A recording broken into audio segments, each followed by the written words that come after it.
Welcome to the latest episode of Five on the Floor on the Five Reasons Sports Network. Thanks for joining us on your favorite podcast app, Google Podcasts, Apple Podcasts, Spotify, Red Circle, and the Five Reasons YouTube channel. Make sure you hit like, subscribe, and turn the notifications on. Happy 25,000 subscribers.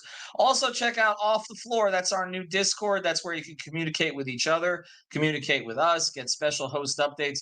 We're starting to move operations from Twitter X, everybody. So if you want all the latest content, you've got to be subscribed to Off the Floor, $2.99 per month, and no Elon Musk. Also, check out the great sponsors of the Five Reasons Sports Network. That includes Better Edge. Use the code 5RSN. You get $20 to play. Again, betteredge.com. Play in our contest. Got an NFL contest.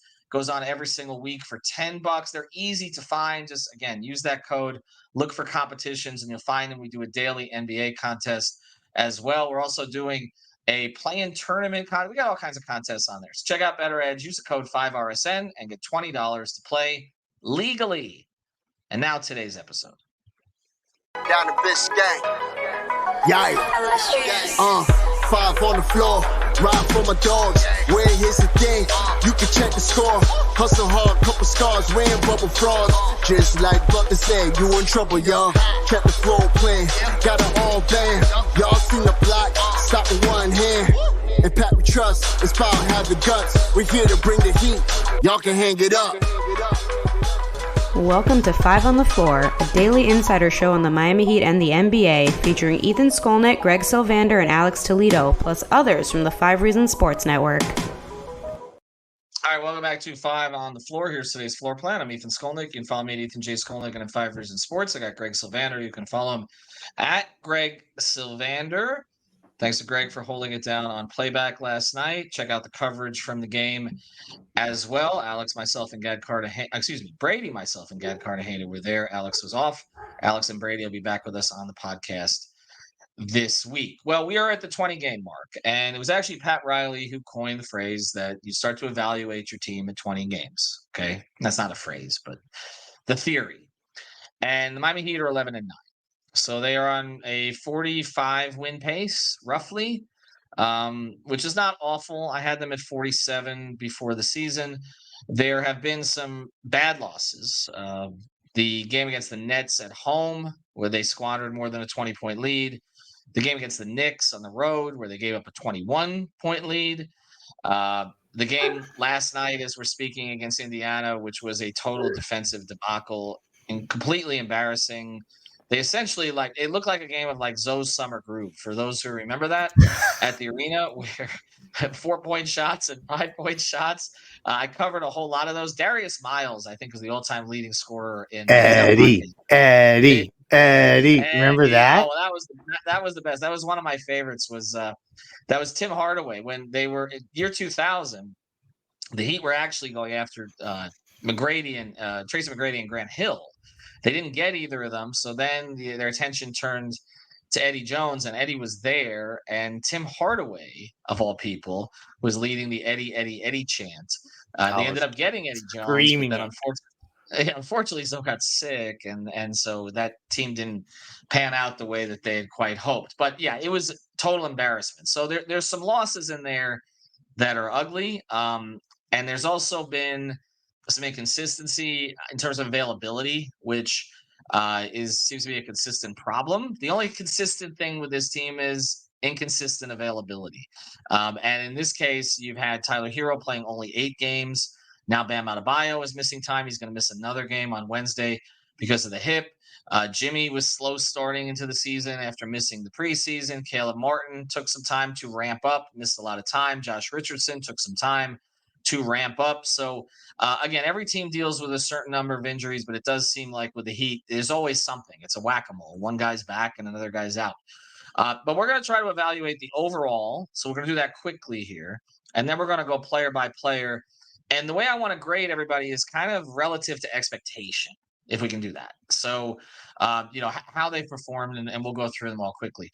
I would say my overall grade for the Heat so far is a B-. They've had injury issues, as we've mentioned, inconsistent availability. They showed resolve in the way that they came back from the bad start to the season. I see a lot of potential from this team. I think this team is better than last year's team. I've said that consistently going back months, even if they didn't get Dame, that I liked this team better. I still feel that way. In fact, I feel that way more than I did before.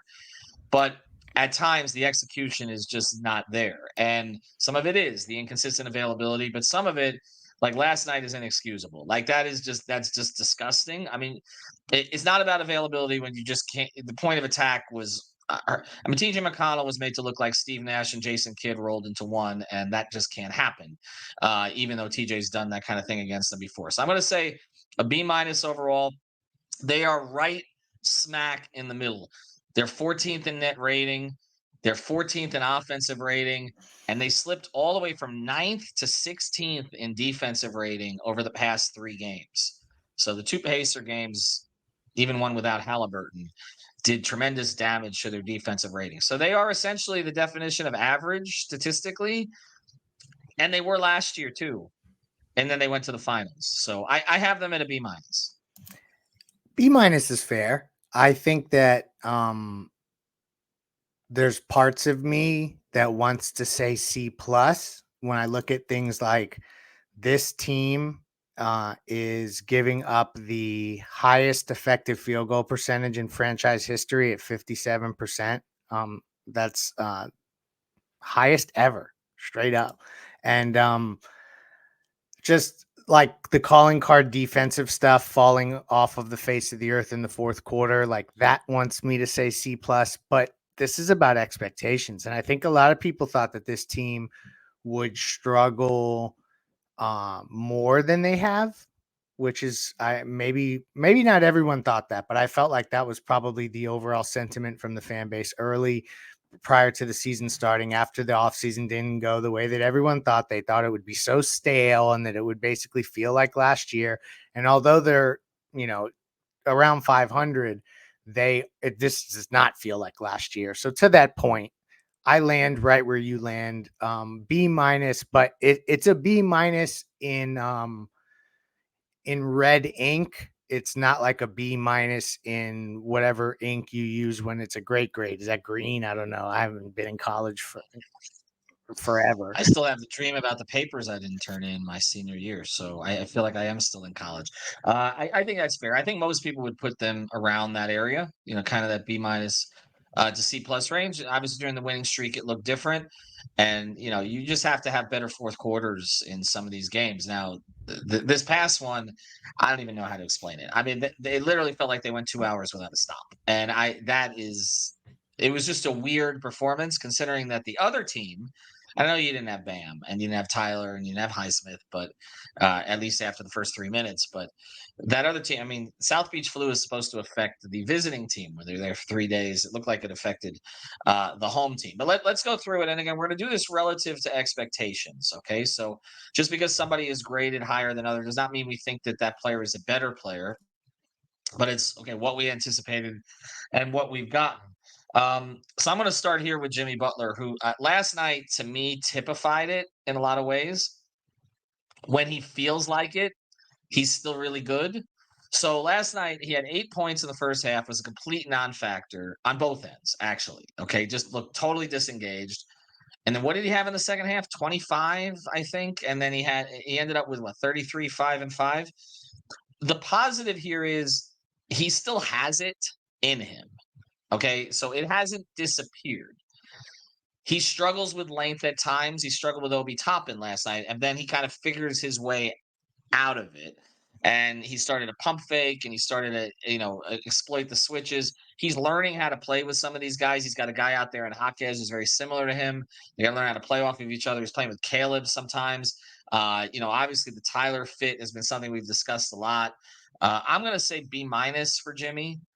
So far, I might even be inclined to go C+ because there's been some just real doozies in there, like the Milwaukee game, the Boston game on the road. Now, I think they win at least one of those games if he just plays at a reasonable level. But again, it was early in the season. We kind of know he's trolling. I'm gonna say B-.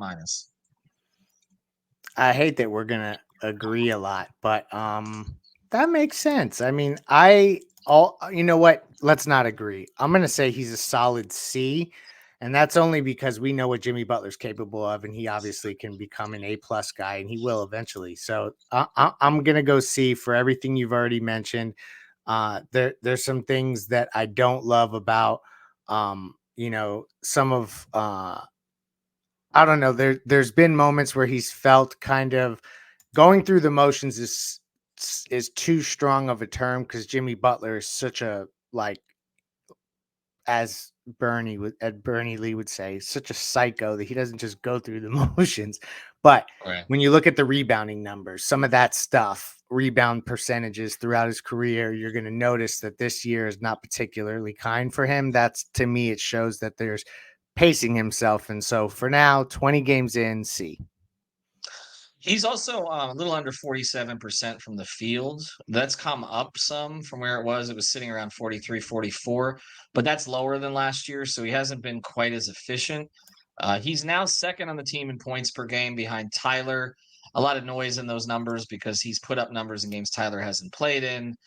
Tyler put up some numbers in some games Jimmy didn't play, a couple games Jimmy didn't play in, and now obviously without Bam. But he's second on the team in scoring, right ahead of Bam now. So it's 22-9 for Tyler, 22-4 for Jimmy, 22-3 for Bam.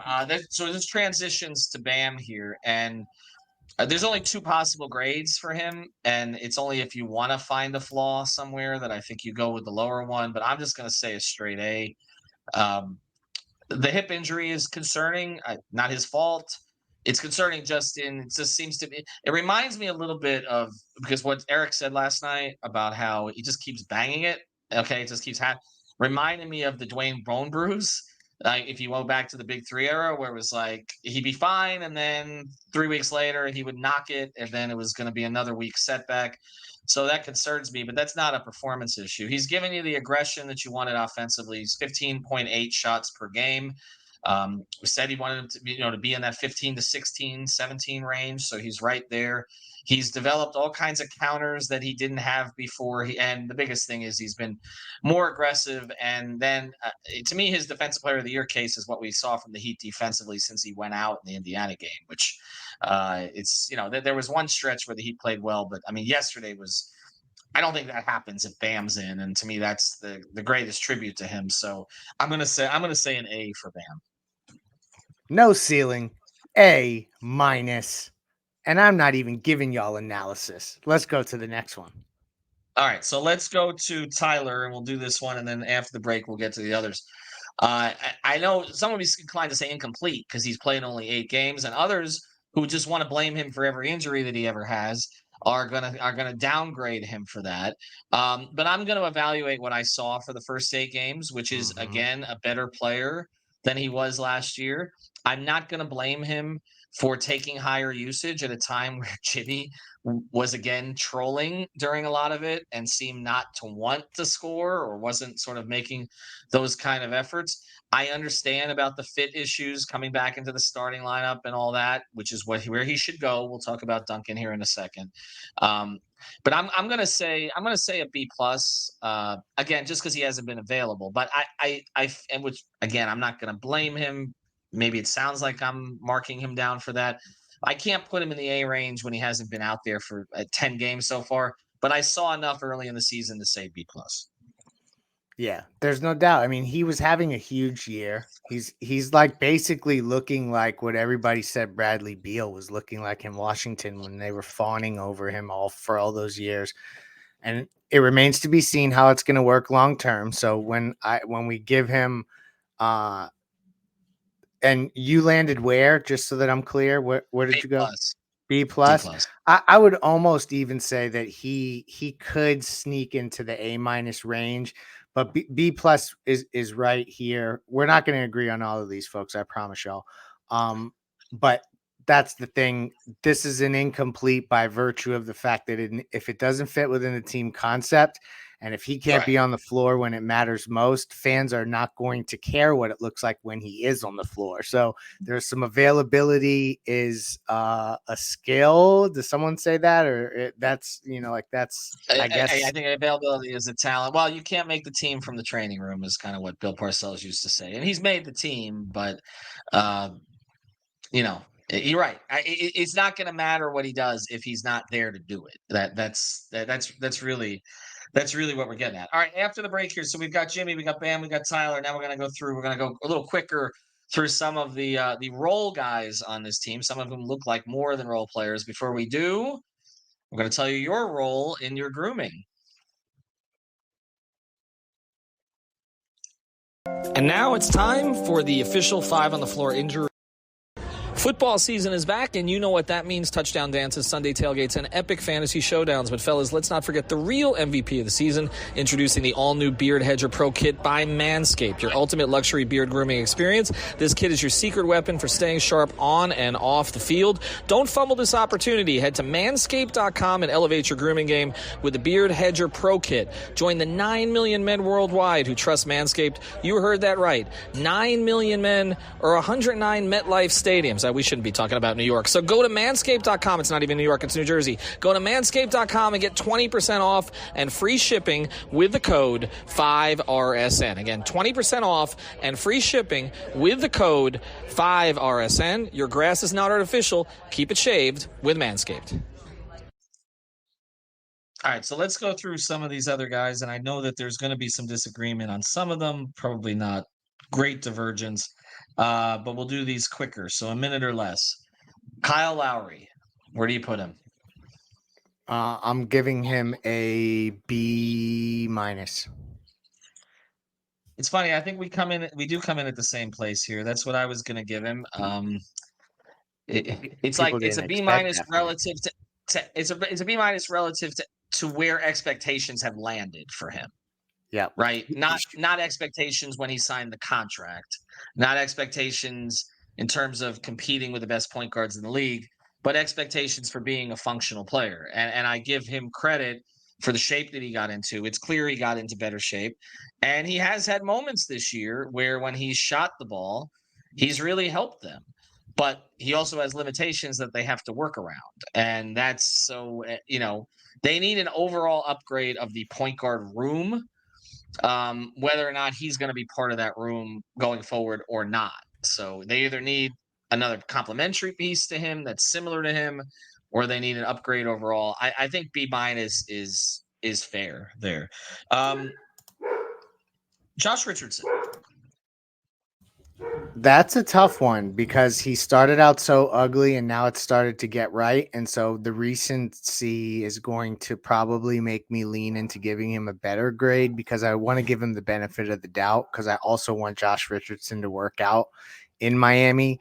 I don't think he probably ever wants to leave again. I wrote on our off the floor feed, like 4 teams cast him away and then he comes here and finds a role again. It's just hilarious. Like, why would he want to leave? I'm going to say that he probably comes in, though, at C+ for now. And that's because at the beginning of the year, it was really ugly for a while. And he looked like he was struggling to find exactly where he fit, who he fit with, where his role exactly was going to lie, because he knew the things that needed to be done and he knew the things he could do. But it's kind of like the when, where, and then the how. And so that's the stuff that's coming to him now. His connection with the bench unit, I think, has been huge. And also the fact that he's closing games. Like if you look at a lot of their best lineups this year, they include Josh in the fourth quarter. So that's just all of that means that he's probably going to end the season as a B, but through 20 games, he's a solid C+ for me. Yeah, I mean, you mentioned the lineups. It's one of the reasons I didn't put Lowry in the C category because a lot of their best lineups do have Kyle in them. So I'm trying to be fair to him there. I feel C+ is about right. It's funny. He's looked better and better offensively. Yeah. And then the last couple of games, he hasn't looked good defensively, which is strange, not guarding the point. I talked to him about that last night, and we got into some of the specifics of it. But I'll say C+, but I think it's going to be better later. I feel like that's where it's trending. It was like a D through the first couple weeks of the season. So he's made up a lot of ground. Kevin Love. I'm honestly, I'm going to give Kevin Love a B+. I think that I understand what he can't do anymore, but he has such an understanding of what he can do, and he is utilizing that on the court and off the court, he is a plus for this organization right now. I just think you just feel more comfortable when he's in. Like it's just like and also his willingness to accept going from the starting four, which didn't look like it was going to be a long-term thing. We talked about that. But now being the backup five, stabilizing that role, and he has had pockets of games where his passing, particularly the outlets, taking charges, where he's changed the tenor of like 3 or 4 games this season. And on his contract at his age, B plus. He is Kevin Love is getting the highest percentage of missed field goals. So defensive rebounding field goal defensive rebounding percentage in his entire career.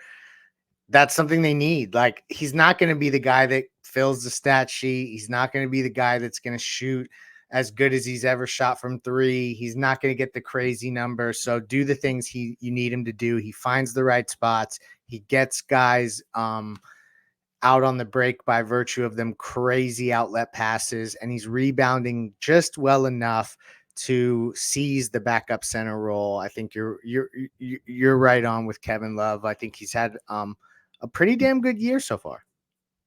Yeah, he's been really good value. All right. Caleb Martin feels a little incomplete because of the way it started. Can't even look at numbers. The last 5 games, 4 games. It really kind of started in that fourth quarter in Brooklyn, where there was really nobody else. They put the ball in his hands, and I said at the time I thought that was important. That was, to me, the biggest takeaway from that game. Everybody focused on Jovic, but I was like, for the guy who's going to contribute right now, this is more important about Caleb Martin. You're seeing, as Eric said, the quick twitch has come back. The baseline attacks, exactly. He loves that reverse layup. That is like, he will shoot a reverse layup even if he can shoot a regular lay. It's just he plays differently than their other wings, and I think early in the season we kind of forgot what he was providing.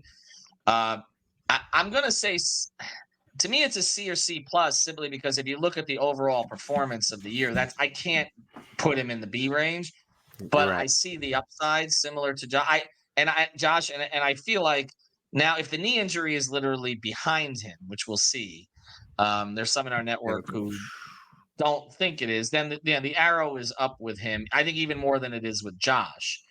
But I'm going to have to say C, because relative to expectations coming into the season, guy could have been Eastern Conference Finals MVP. I can't really grade him better than that.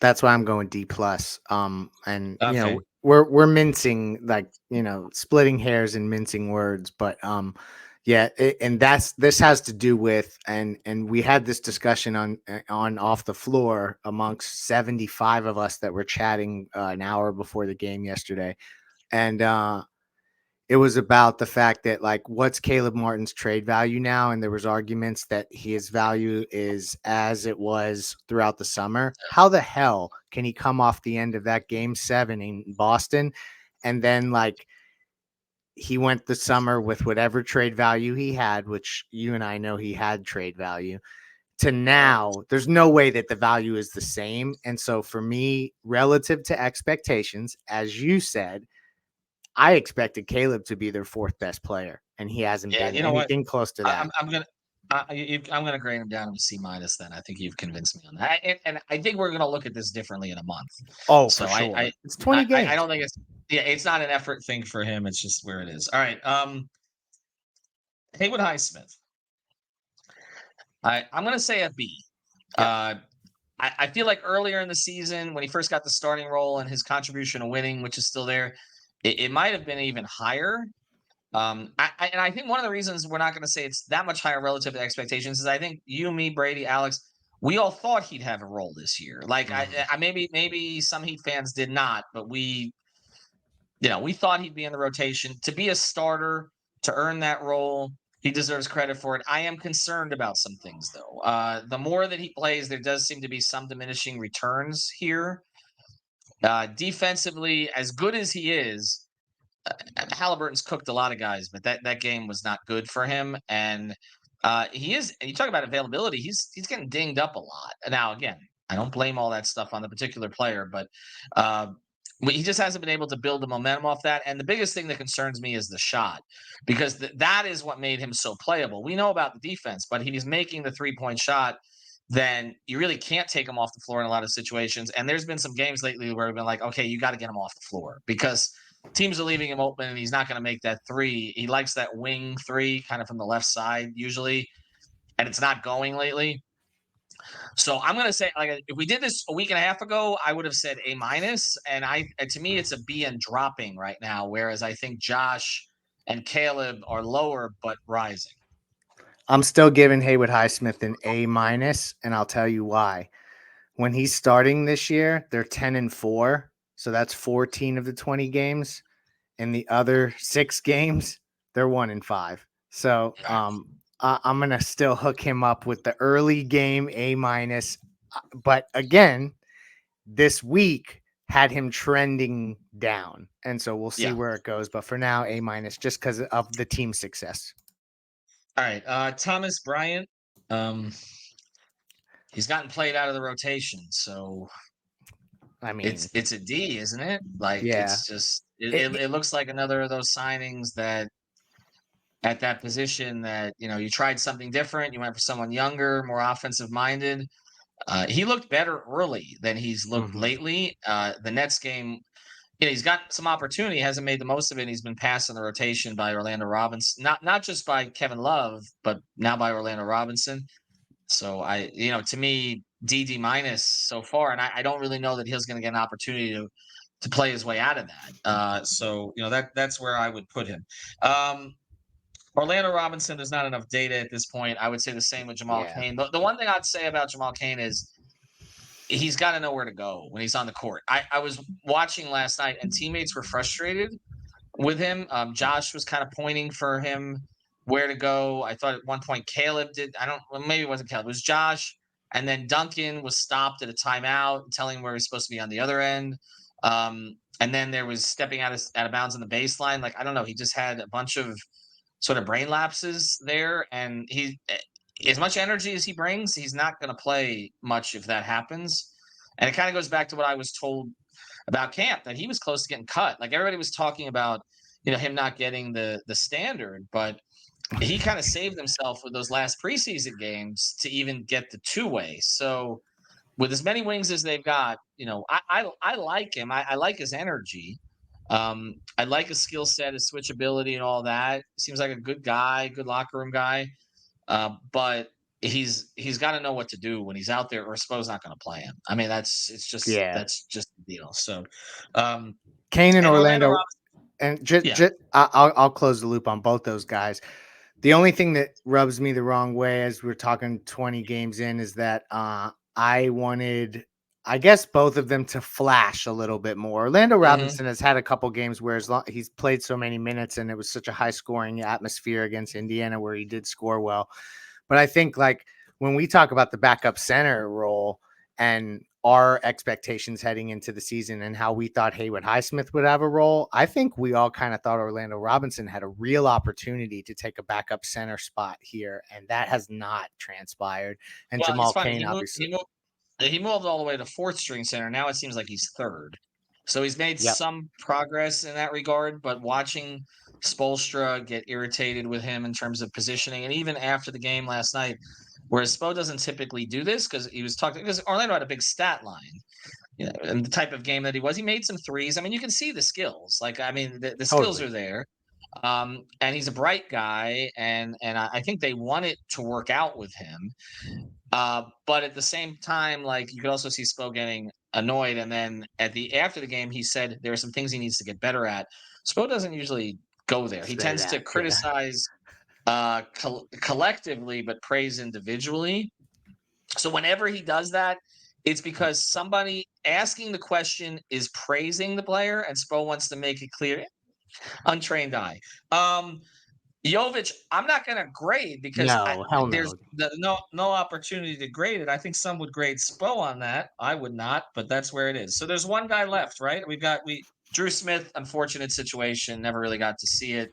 And hopefully things he wasn't going to get a good grade anyway. Maybe not. Although he did some things defensively that are better than some other guys. You're so kind.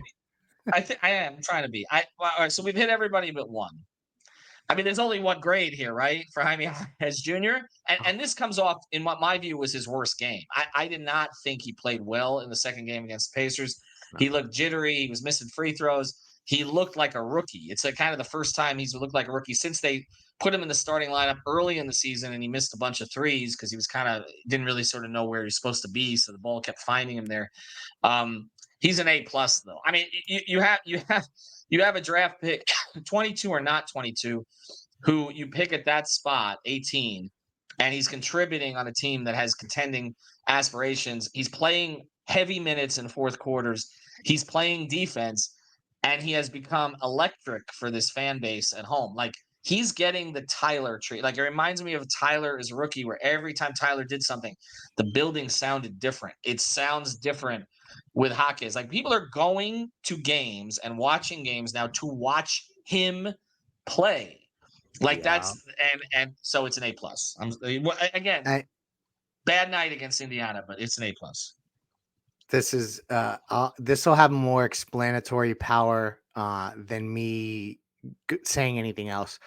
I've already ordered a Jaime Jaquez jersey, and I'm 41 going on 42, and I don't even really wear jerseys, but I like to collect them, we'll say, and I wear them to the beach and stuff like that, outside summer barbecue style, pool style. But I've already purchased a Jaime Jaquez jersey. Other than Bam and Jimmy, no one else on the team do I own, so that speaks volumes. A+. Yeah, for sure. So our highest grade so far, as we recap, I won't go through all of it. Relative to expectations, Jaquez 1, Bam 2, and Duncan. I think Kevin. We didn't do that's the guy we didn't do. See, I told you I was missing something. I thought you were going to do both of them because they're the biggest grade, like they're the most A+. Well, I mean, is there a grade higher than A+ relative to expectations? Correct. That's what I'm the most important guy here, right? I thought, like, it's so funny. You only said Jaquez, and then I'm like, oh, he must have said Duncan earlier, and I'm forgetting it. But you had forgotten it. No, Duncan and Jaquez. Forgot about him for the last 2 years. Certainly, Smolsher did. I wanted to trade him, and now it's like he's untouchable. Don't put him in that damn trade machine on our Discord.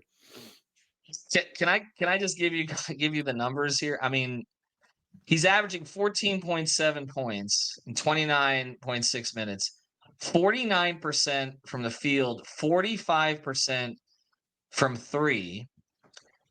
Okay, effective field goal percentage of 63%, 84% from the line, 2.7 assists per game because of some of the playmaking that he's done while committing just one turnover per game. He has been. I always feel like we should restart the pod because I can't believe that I almost forgot Duncan. He's an A+. I mean, relative to expectations, there's no question about it. Like, the fact that fans who wanted him out the door for anything, just attach picks, get that contract out of here, okay, are now like, he should start even when Tyler comes back. That tells you everything. He's just been tremendous. And the other thing about it, he's been consistent. Like, there's a couple games that haven't been as good, but it's like when Duncan's on the floor, you're like, all right, you got Duncan out there with the wings. The wings are going to find space. You put Duncan out there with Bam, there's a comfort level. And I'll say the one thing that looks better than it's ever looked, the Jimmy Duncan connection has looked better to me than it has in recent years. And I think there's some reasons behind that, but he's been tremendous. So I would say A+. Are you going A+? Oh my gosh, yes. Him and Jaquez. Those are the A+ guys. Him, Jaquez, Bam, and Duncan. Those are the three. And Tyler was trending that direction before he got hurt. We think that the arrow is up for Caleb and Josh. Lowry, stay at this level. This will be okay. Kevin Love has been good. And Spo? Thomas Bryant has not been good. Spo will do on another episode. And you're like, how long are you going to push this one? Haywood Highsmith was a big positive, and I'm a little concerned about a trend down of late, at least with the increased minutes. So I think, and Jimmy, as soon as he stops trolling, that's basically where we're at with Jimmy at this stage. All right, for Greg, for our sponsors who you hear on the podcast, well, check out Better Edge, use code 5RSN, Manscaped, use code 5RSN. Could you guys all sign up for Off the Floor? What are you doing? Have a good day, everybody. Thank you for listening to the 5 on the Floor on the 5 Reasons Sports Network. After all, someone needs to listen to my dad.